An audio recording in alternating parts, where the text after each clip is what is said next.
Comercialmente, el 8 de marzo se suele reconocer la valía de las mujeres. Ese día muchos hombres compran rosas para sus esposas, amantes, novias y amigas. Los medios de comunicación recuerdan los motivos históricos que llevaron a que esta fecha quedara fijada en los calendarios de todo el mundo como un acontecimiento digno de conmemorarse. Pero muchas otras voces nos dicen que a pesar de todo el terreno que se ha ganado, aún quedan muchos aspectos para rubricar que las mujeres también somos la historia.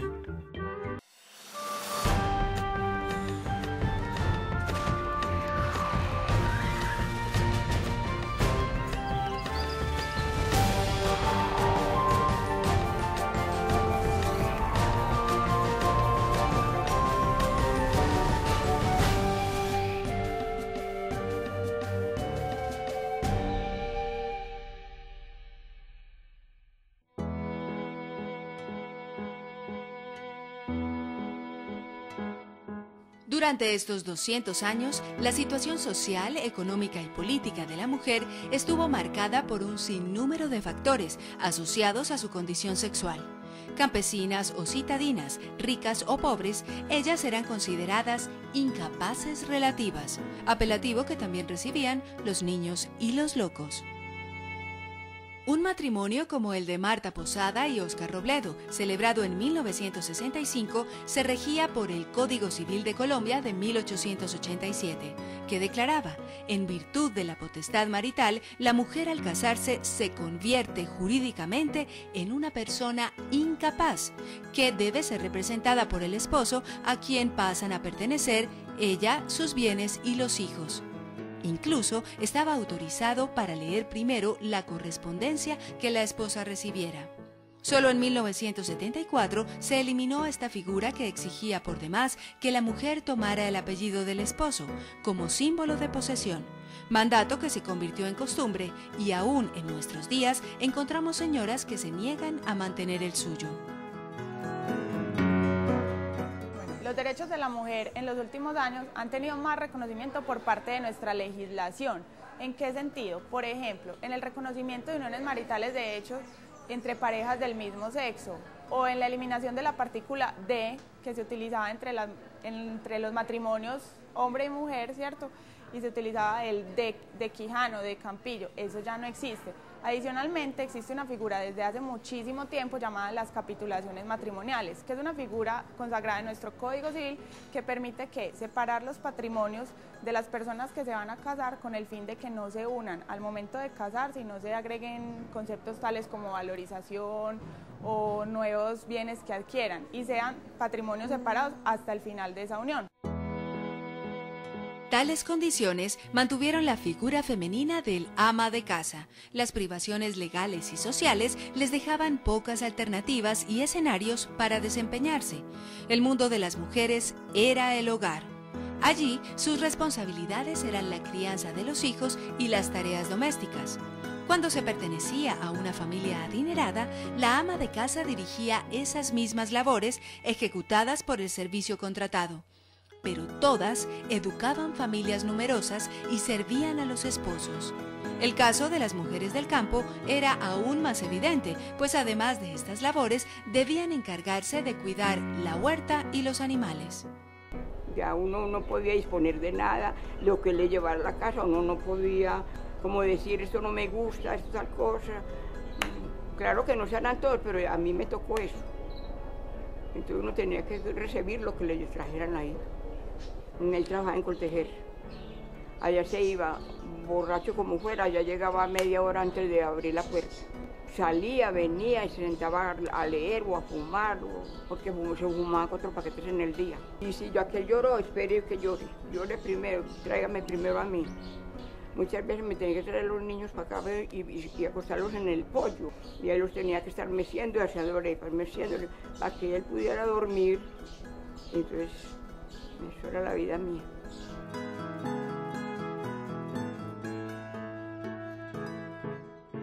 La maternidad, la preparación de los alimentos, el arreglo de las ropas y el aseo de la casa son labores aún vigentes y necesarias. Con ellas, las mujeres han contribuido históricamente a la consolidación de las economías de su familia y del país, sin que por ello hubieran recibido una retribución económica acorde y, sobre todo, un reconocimiento social que dimensione semejante trabajo.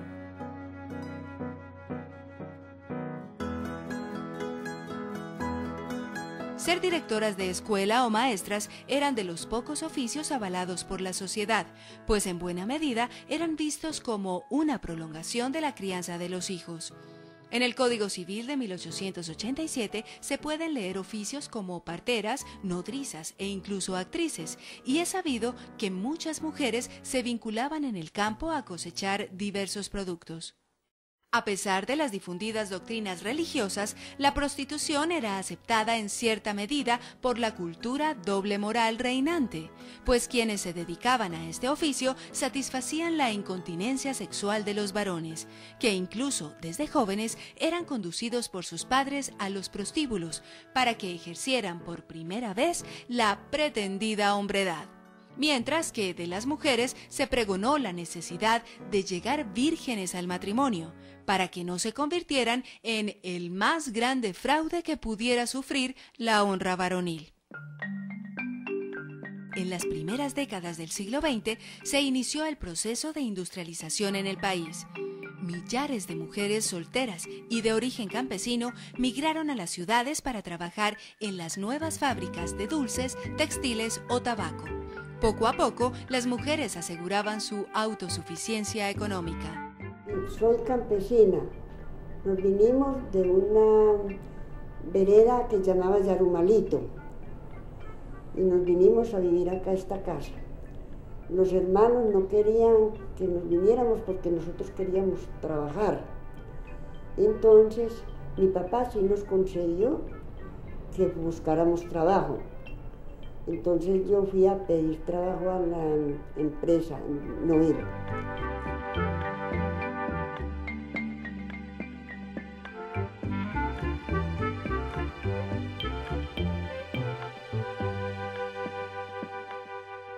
Imaginé que yo entré ganando a la Noel 8 pesos con 40 centavos.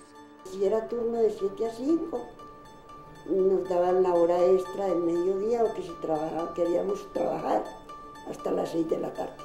Y nos venían la más aumentadita la plática.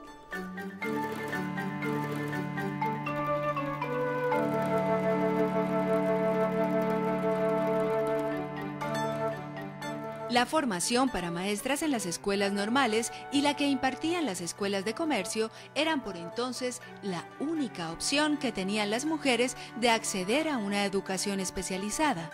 La posibilidad de realizar estudios secundarios e ingresar a la universidad en igualdad de condiciones con los varones solo se materializó a partir de 1932. El ingreso de la mujer a la universidad fue no solo lento, sino además elitista, como ha sido en general la historia de nuestra educación.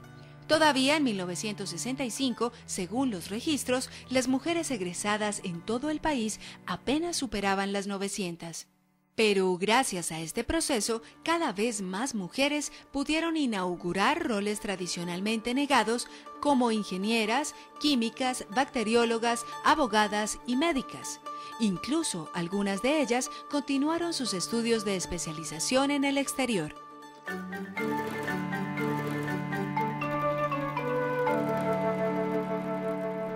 Porque se aterraban de una mujer que estudiara medicina, que fuera liberal. Entonces, pero fueron conmigo encantadores, tanto compañeros como profesores. Estudiar en la universidad, eso es una cosa formativa, no solo intelectualmente, académicamente, sino como persona. No tenemos las mismas capacidades intelectuales y emocionales de madre y de trabajadora en cualquier cosa.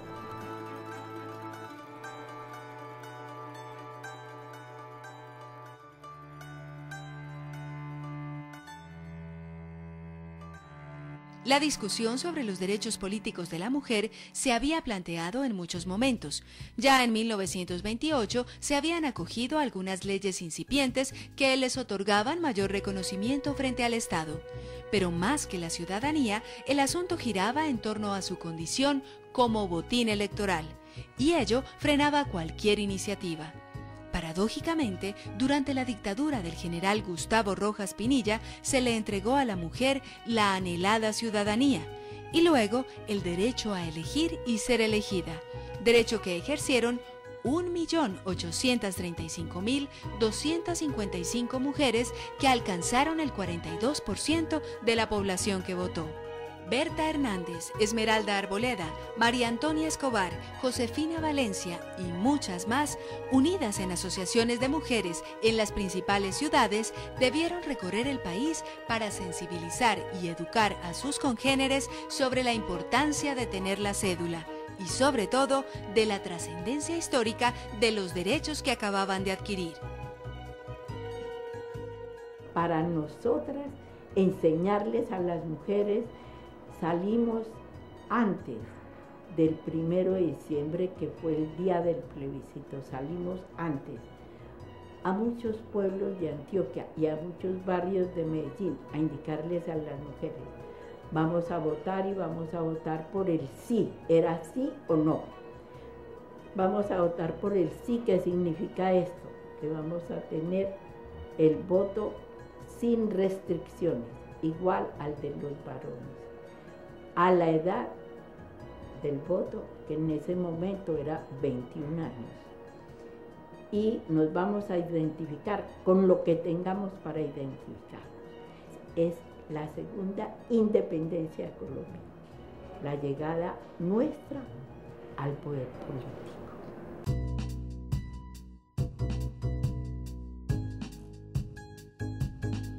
Mujeres, madres, hijas, abuelas, sobrinas, tías, campesinas, citadinas, ciudadanas, políticas, esposas, niñas, ancianas, heroínas, famosas, anónimas, maestras, estudiantes, secretarias, reinas, deportistas, religiosas, prostitutas, artistas, actrices, negras, indígenas, blancas, todas hemos hecho parte de la historia de este país, porque todos somos historia.